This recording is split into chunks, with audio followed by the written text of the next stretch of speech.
Bismillahirrahmanirrahim. Assalamualaikum warahmatullahi wabarakatuh.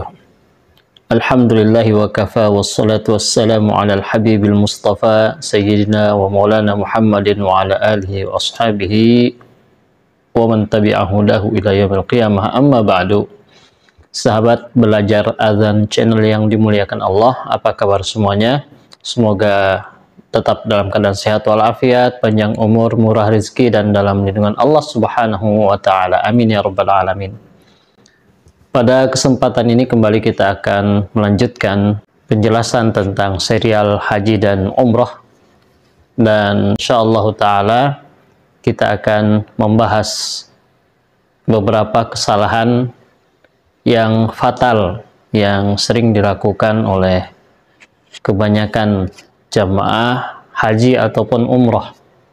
Kesalahan pertama adalah berkaitan dengan amaliyah umroh, khususnya bagi sahabat-sahabat yang berangkat umroh dari sekitaran Saudi, ya misalkan Qatar, Bahrain, atau yang tinggalnya di luar tanah haram. Apa kesalahannya? Kesalahannya adalah memasuki atau melewati miqat tanpa melakukan niat ihram. Melewati miqat, sekali lagi, melewati miqat tanpa berniat untuk ihram atau berniat untuk umroh. Ini adalah merupakan satu kesalahan yang bisa dikatakan fatal, baik itu disengaja ataupun tidak disengaja. Kenapa? Karena memang niat ihram ini adalah merupakan kewajiban daripada haji dan umroh. Yang pertama, dia menjadi rukun. Rukun itu ketika kita berniat labbaik Allahumma umratan atau labbaik Allahumma hajjan, itu adalah rukunnya, niat.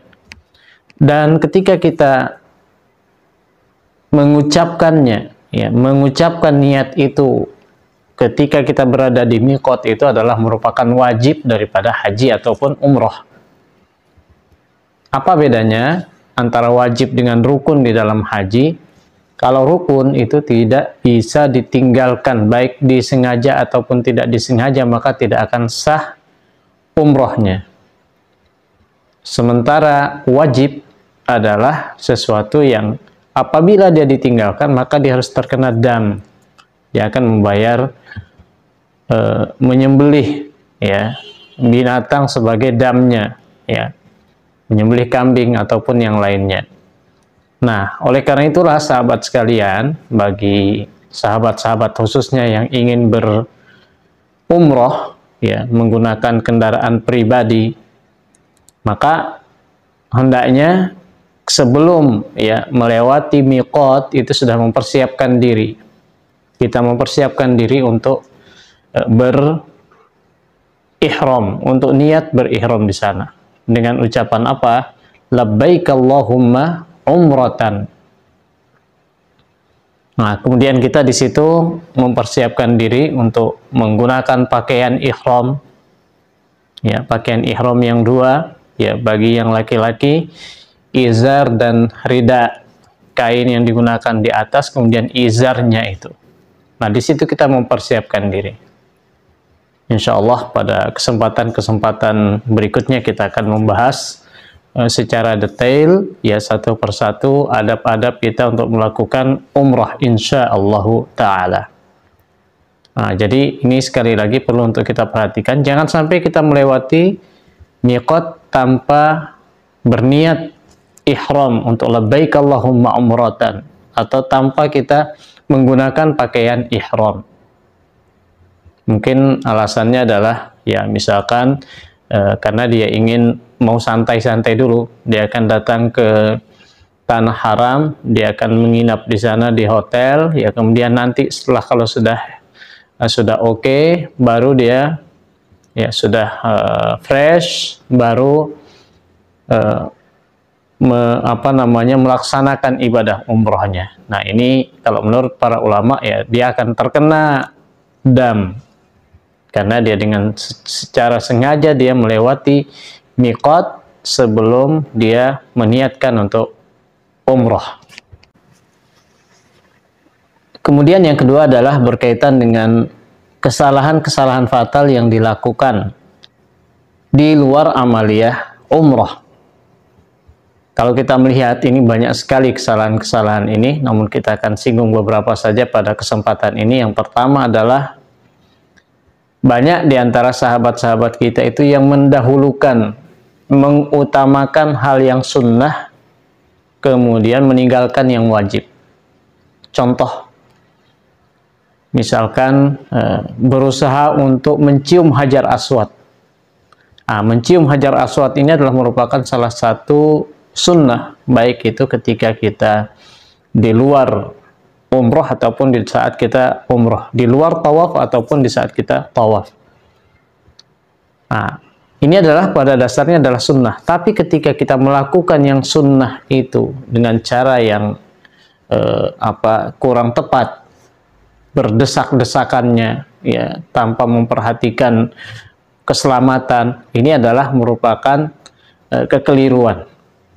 Jangan sampai kita gunakan itu, ya, jangan sampai kita melakukan itu, ya, kita berusaha untuk mencium Hajar Aswad, tapi misalkan sahabat-sahabat ada yang bawa keluarga, ada yang bawa istrinya masuk ke tengah, ini sangat tidak dibenarkan. Apalagi kalau dia adalah seorang wanita, ya, jangan sampai dia berusaha untuk berdesak-desakan untuk masuk hanya sekedar untuk mencium Hajar Aswad.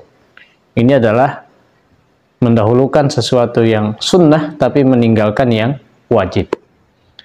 Kemudian jangan sampai kita melakukan hal-hal yang ada unsur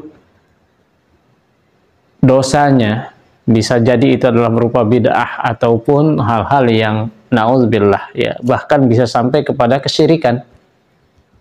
Contoh, misalkan ada yang datang ke Padang Arafah, ke Bukit Arafah, ya, naik ke Jabal Rahmah, kemudian di situ menulis nama, ya, namanya dengan pasangannya dengan harapan nanti bisa diawetkan jodohnya, meletakkan fotonya di Jabal Rahmah, dipendam di situ dengan harapan supaya jodohnya menjadi awet.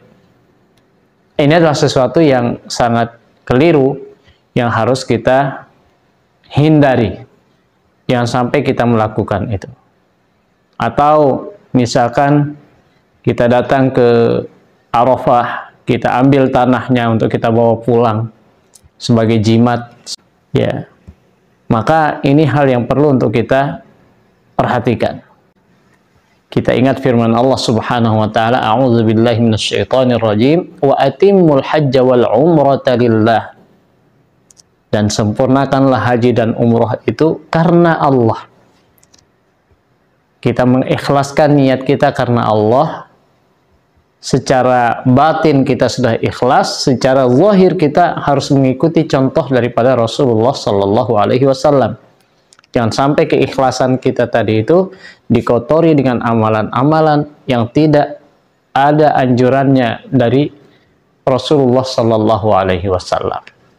Nah, inilah sahabat belajar azan channel yang dimuliakan Allah, sebagai pengingat untuk saya pribadi dan kita semuanya, jangan sampai kesalahan-kesalahan ini kita lakukan di dalam umroh atau di luar umroh kita. Semoga bermanfaat. Aqulu qawli hadza, wassalamualaikum warahmatullahi wabarakatuh.